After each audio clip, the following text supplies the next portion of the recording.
My name is Maud. I'm 35 years old and 9 months pregnant. My husband and I were on our way to visit his family, who live just 45 minutes away from us. We visit them a couple of times each month, but today was special. My sweet mother-in-law was making her famous peach cobbler, a dessert I'd been craving for weeks. She's been through a lot since losing her husband last year, but the thought of becoming a grandmother for the first time has brought her so much joy. She's a kind woman who always goes out of her way to make others feel comfortable. However, not everyone in the family is as happy. My sister-in-law, Sabrina, has been struggling with infertility for years. She's been married for 7 years and started fertility treatments 3 years ago, but sadly, nothing has worked so far. This has left her frustrated, upset, and distant. Normally, my mother-in-law tries to plan visits so that we don't overlap with Sabrina, just to avoid any drama. But today, Sabrina unexpectedly showed up while we were there. When we arrived, Sabrina greeted me with a cold smirk. "Long time no see, Maud," she said, looking me up and down. "Looks like you've gained a lot of weight. Are you sure you're not just being lazy because you're pregnant?" Her words stung, and I felt my face get hot. Before I could say anything, my husband stepped in. "Sabrina, that's enough. Maud is 9 months pregnant. Of course, her belly is big. You can't talk to her like that." Sabrina rolled her eyes and scoffed. "I'm just saying, it's not good for the baby if the mother gains too much weight. I'm thinking about her health, that's all." I could tell her words weren't out of concern. They were meant to hurt. But I took a deep breath and tried to ignore her. I didn't want to cause any more tension. The day went on, and I did my best to avoid Sabrina. But later, when I walked into the kitchen to get a glass of water, she was there. Before I knew it, Sabrina stepped closer, her face full of anger. "You don't deserve this baby," she spat. Then, without warning, she clenched her fist and punched me hard in the stomach. The pain hit me like a lightning bolt, and I let out a loud cry as I collapsed to the ground. My body felt heavy, and I noticed a rush of liquid. My water had broken. Panic filled me as I screamed, "Somebody, please help." Through the pain, I managed to grab my phone and dial my mother-in-law. The world around me started spinning, and everything went black. This was supposed to be a happy day, a day filled with love and family. Instead, it turned into a nightmare that I'll never forget. "I'll try to be more careful," I said softly, trying to keep the peace. I didn't want to make things worse, but Sabrina wasn't ready to let it go. "Don't just stand there," she snapped. "If you have so much energy to talk back, why don't you clean the house? A little exercise wouldn't hurt." Before I could respond, she thrust a broom and dustpan at me, her eyes full of anger. Before I could react, my mother-in-law stepped into the room. "Sabrina, that's enough," she said firmly. "Maud is our guest, and she's here to relax." Sabrina huffed, rolled her eyes, and stomped upstairs, leaving an awkward silence behind her. I felt a mix of relief and discomfort. Even though the day had started poorly, things got better after Sabrina left the room. The rest of the afternoon went smoothly. My husband, my mother-in-law, and I enjoyed the delicious peach cobbler she had made. We sat together, sipped tea, and talked about the baby and other cheerful things. Sabrina stayed hidden in her room, and I tried not to let her bad mood ruin the day. But everything changed a few days later. I went to my in-laws' house alone to discuss some plans with my mother-in-law. When I arrived, I was surprised to find the front door unlocked. I stepped inside and found Sabrina sitting in the living room. "Sabrina? I thought you were working today," I said, trying to sound friendly. She smirked. "I took the day off." "I see you're back. Why don't you make yourself useful and clean up the mess you left last time?" I felt my stomach tighten. "I really don't feel well today," I replied, placing a hand on my belly. "I just came to talk to Mom." "Stop making excuses." Sabrina snapped. "You think being pregnant means you can just lie around all day?" I didn't want to argue, so I picked up the broom. But as I bent down to sweep, a sharp pain shot through my stomach. I froze, holding my belly, trying to understand what was happening. Before I could say anything, Sabrina's fist slammed into my stomach. The pain was unbearable. I gasped and doubled over, clutching my belly as tears filled my eyes. My vision blurred, and I felt a sudden rush of warm liquid. My water had broken. Panic hit me like a wave. Ah! Somebody, please help! I screamed, desperate for anyone to come. But Sabrina just stood there, watching me. Her face was twisted with anger, but there was something else, a look of satisfaction that sent chills down my spine. I fumbled for my phone, my hands trembling. I managed to dial my mother-in-law before everything went black. When I woke up, I was in a hospital bed. My body ached, and there was an $4 in my arm. Fear gripped me as I looked down at my now flat belly. What about my baby? I whispered, tears streaming down my face. I whispered weakly as I pressed the call button beside my hospital bed. Jenna came in and smiled softly at me. You went into labor early, she said gently. But your baby girl is safe. She's in the NICU, but she's stable. Relief washed over me like a wave, but it was quickly followed by anger. Sabrina had hurt me. Worse, she had hurt my baby. I clenched my fists, the memory of her actions replaying in my mind. Just then, the door opened and my husband and mother-in-law rushed in. Their faces were full of worry and fear. Are you okay? We came as fast as we could, my husband asked, his voice shaking. Tears streamed down my face as I looked at them. Sabrina did this, I managed to say. She punched me. My water broke, and I... Calm down, my mother-in-law said gently, her voice trembling. Her eyes were wet with tears. She won't get away with this. I promise. The next day, as if testing how far she could push us, Sabrina showed up at the hospital with her husband. She walked into my room, her face cold and emotionless. Let's settle this, she said flatly. We'll pay you to drop any charges. Her words made my blood boil. Are you out of your mind? I shouted, sitting up in bed despite the pain. You put my baby's life at risk. Sabrina's husband stepped forward, his face calm but full of arrogance. Just take the money, Maud, he said. It'll save us all a lot of trouble. No, I snapped, my voice firm. I'll see you in court. Get out of here. Before they could say anything else, my husband stepped in. His face was red with anger as he pointed at Sabrina and her husband. You think you can buy your way out of this? You're lucky I'm not suing for attempted murder. Sabrina's smug expression disappeared. She stammered something about it being an accident, but none of us believed her. My husband and I were done listening. That very day, we filed a police report. The legal process was long and exhausting, but we didn't back down. Sabrina tried to play the victim, claiming she didn't mean to hurt me and was just frustrated. But the evidence was clear. My testimony, medical records, and witness statements spoke louder than her excuses. In the end, Sabrina was found guilty of assault. The court ordered her to pay a fine and attend mandatory counseling. After that, my husband and I decided to move far away. We changed our phone numbers and cut all ties with Sabrina and her husband. It was a hard decision for my mother-in-law, but she understood. We had to protect our family. A few months later, our baby girl was strong enough to come home. Looking at her tiny, smiling face, I felt a deep sense of peace.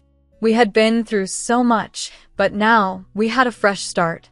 I felt a deep sense of peace. The nightmare was finally over. We were free from Sabrina's toxic behavior, and life felt brighter. Sabrina's life, however, took a turn for the worse. Her husband left her, and she struggled to make ends meet. Despite everything she had done, I didn't feel any joy in her struggles. I was too focused on my own family, healing, rebuilding, and finding happiness again. In the end, justice had been served, and we were ready to move forward. Our little family was safe, happy, and stronger than ever. Sabrina's reckless actions that day showed how unstable she had become. Even after the assault, she didn't seem sorry for what she had done. With the support of my husband and mother-in-law, we pressed charges against her. It was a difficult decision, but we knew it was the right thing to do. After the court process ended, we moved to a new apartment in a different city. We wanted a fresh start, far away from the pain of the past. My baby girl was slowly recovering, and we were settling into a new routine. Life was starting to feel normal again. For the first time in a long time, I felt like we could breathe. One evening, I was resting on the sofa. I still felt some pain from the surgery, but I was grateful for how far we had come. Suddenly, I heard a loud banging on the front door. "Hey, I know you're in there, Maud. Get out here now, you coward." Sabrina's voice echoed through the hallway. I froze in disbelief. How had she found us? My husband was still at work, and fear swept over me. Taking a deep breath, I tried to stay calm. "Sabrina, what on earth are you doing here?" I shouted through the door, my voice shaking. "You're disturbing everyone. Please leave. No matter how many times you hide, I'll find you," she screamed. Her voice cracked, full of desperation. "You have to listen to me. It's your fault my life has fallen apart." Her words didn't make sense, but the anger in her voice was terrifying. I knew I couldn't open the door. Our building was home to families and elderly people. Despite it being late at night, Sabrina didn't seem to care that her shouting was echoing through the quiet hallways. "Sabrina, I'm sorry you're upset," I said, trying to keep my voice steady. "But you need to leave now. I'm calling the police." Her shouting grew louder, but I didn't wait any longer. I dialed 112 and explained the situation. 30 minutes later, I heard sirens in the distance. Sabrina's voice faded as the police arrived. That night, I realized how important it was to protect my family no matter what. Sabrina's actions were a reminder of how much we had overcome and how much we had to protect.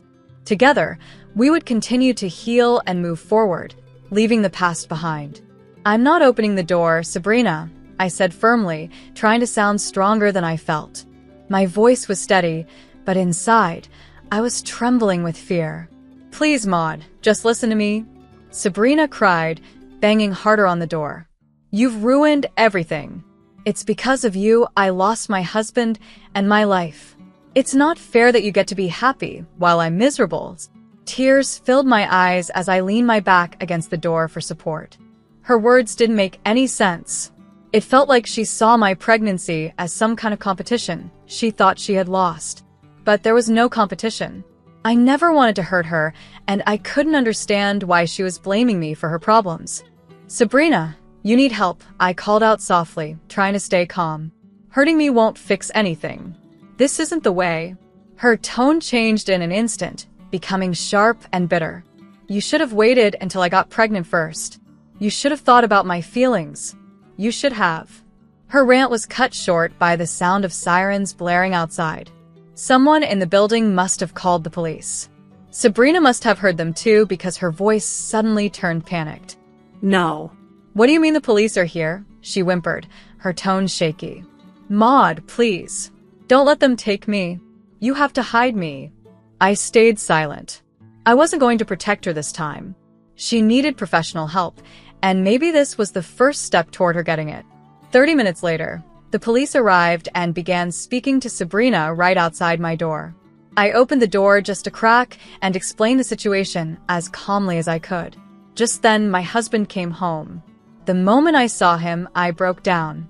I couldn't hold it in any longer. I cried as I told him everything that had happened. His face was tense, his jaw tight with anger. "She's dangerous," he said to the officers, his voice firm. "You need to take her away." Sabrina was placed in handcuffs and led away, screaming for me to help her. But I didn't. This had gone too far, and I couldn't protect her anymore. Later that night, I got a call from Sabrina's husband.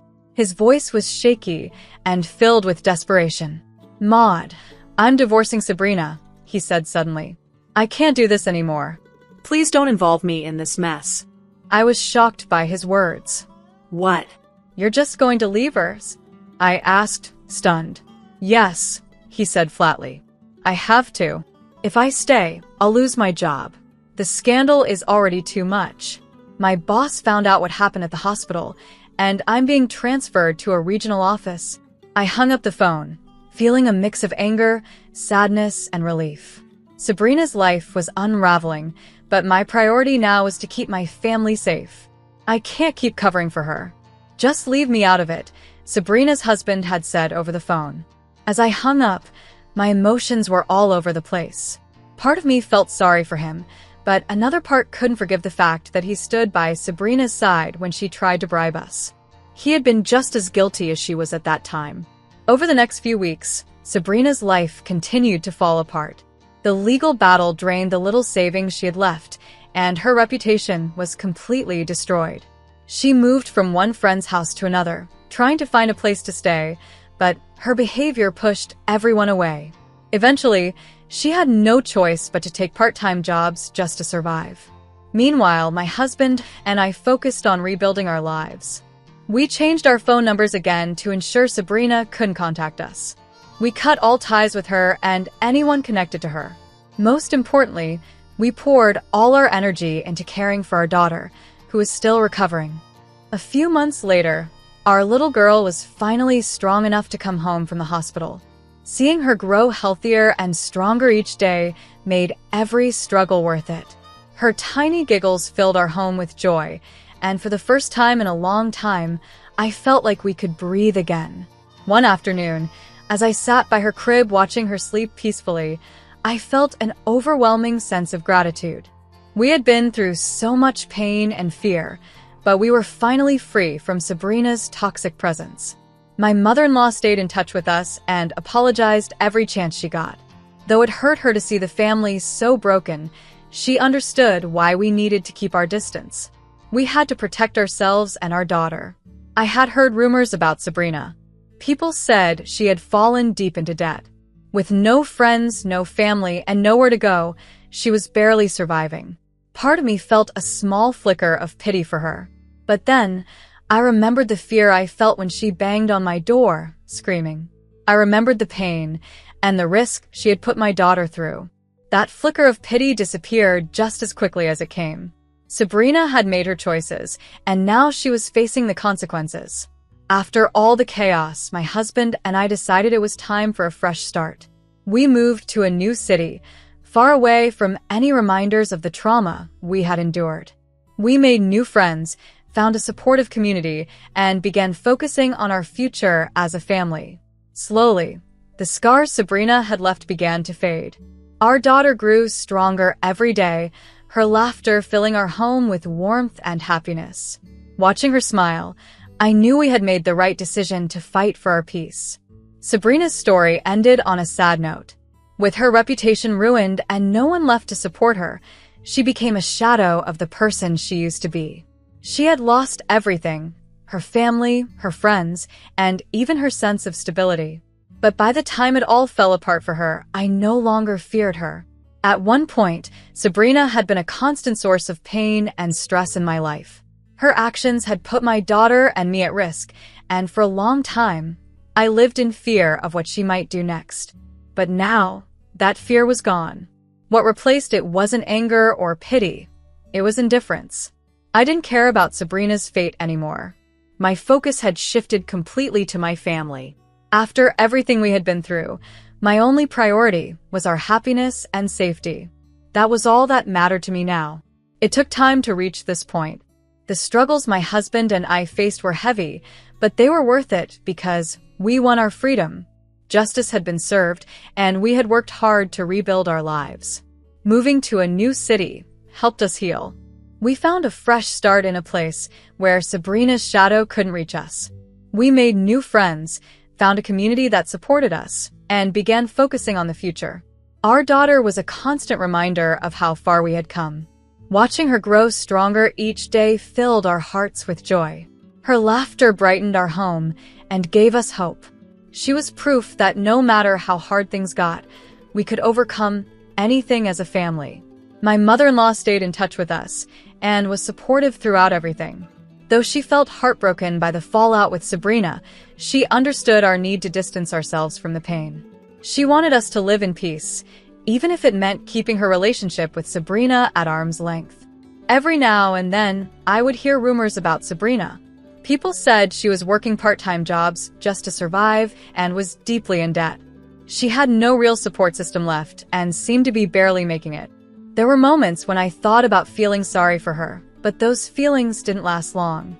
When I remembered the fear she caused, the risks she took with my child's life, and the way she treated me, any pity I felt disappeared. Sabrina had made her choices, and now she was living with the consequences. As for me and my family, we were finally free.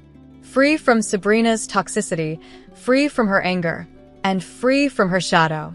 Our life was filled with love, peace, and joy again. In the end, that's what mattered most. Sabrina's story had ended, but ours was just beginning. Together, we had found happiness, and nothing was more important than that.